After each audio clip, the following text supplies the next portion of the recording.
आप देख रहे हैं अजीत भारती के साथ भारत समता न्यूज़। सभी दर्शक भाइयों को नमस्कार। आज हमारे साथ जुड़ चुके हैं बिहार के प्रदेश अध्यक्ष भीम आर्मी के हैं सिद्धार्थ प्राण बाहू।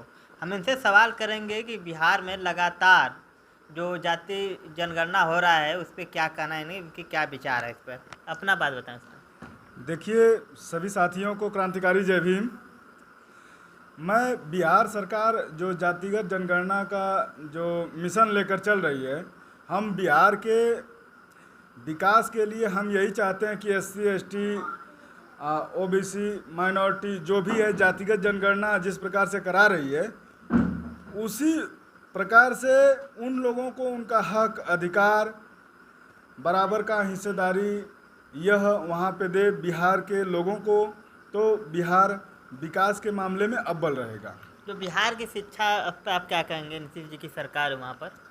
नीतीश जी की सरकार है और हम तो यही चाहेंगे कि जो हाई लेवल की जो पढ़ाई है जिसमें काफ़ी खर्चे आ रहे हैं उसमें सरकार संविधान में जो वर्णित है कि पब्लिक एजुकेशन पे पैसा खर्च करना है, तो जो महंगी शिक्षा है उसको कम से कम दामों में उपलब्ध कराए, जिसकी वजह से एक गरीब का भी बच्चा पढ़ लिख करके अच्छी शिक्षा प्राप्त करके देश के प्रगति में हाथ बटाए। और जो बिहार में जो सासाराम में हिंसा हुआ उस पर आप क्या कहेंगे? देखिए, मान लीजिए वहाँ पे OBC की ही सरकार है, लेकिन वो भी हमारे बड़े भाई हैं, हम उनको मानते हैं, लेकिन उनको यह चाहिए कि जिस प्रकार से दलितों का उत्पीड़न हो रहा है, उनके साथ अन्याय अत्याचार हो रहा है, शोषण हो रहा है, तो इस पे त्वरित कार्रवाई हो। और यदि त्वरित कार्रवाई नहीं होगी तो बिहार सरकार की जो स्थिति है इस समय इससे भी बदतर होगी यदि इसी तरह दलितों पर अन्याय अत्याचार चलता रहा तो। मैं आपसे बात करूंगा कि जो बिहार के आपके युवा हैं जो भीम आर्मी से जुड़े हैं उनके लिए आप क्या कर रहे हैं? हम तो अपने भीम आर्मी के साथियों के लिए यही कहेंगे कि जिस प्रकार से आप बिहार की जनता के लिए समर्पित होकर उनके रक्षा सुरक्षा के लिए रात दिन एक करके चल रहे हैं, इसके लिए पहले सभी साथियों को बधाई।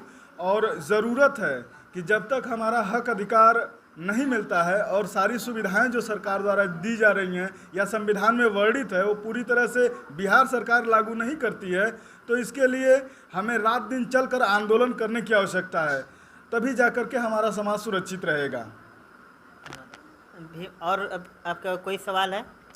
नहीं, कुछ कहना है? नहीं, हम अपने बिहार की जनता से यही कहेंगे कि जो जातिगत जनगणना चल रही है उसमें आप लोग जो धर्म का कॉलम है उसमें बौद्ध लिखें।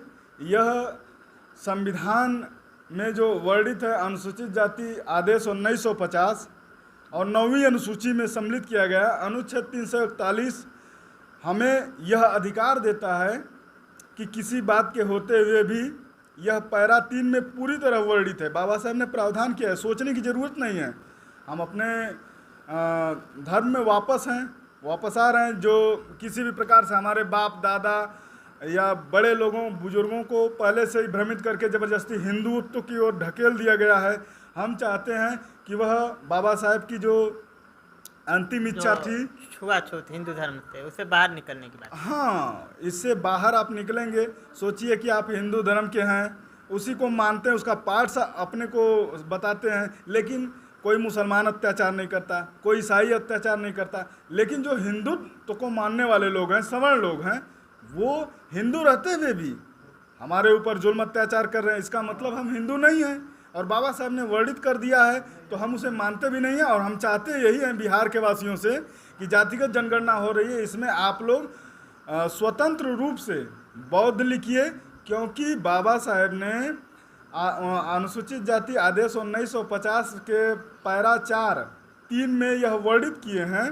कि किसी बात के होते हुए भी अनुसूचित जाति के व्यक्ति जो हैं वह हिंदू, बौद्ध और सिख 3 धर्म के अलावा यदि किसी अन्य धर्म को मानते हैं तो वो अनुसूचित जाति के सदस्य नहीं रहेंगे। तो बौद्ध बनने में कोई खतरा नहीं है, कोई डर नहीं है, कोई रिजर्वेशन या कोई हक अधिकार से आपको वंचित नहीं कर सकता। आप लोग स्वतंत्र होकर के बाबा साहब का सपना जो बौद्धमय भारत है उसे पूरा करने में आप लोग सहयोग करें। भीम आर्मी के साथियों से मेरा यही कहना है।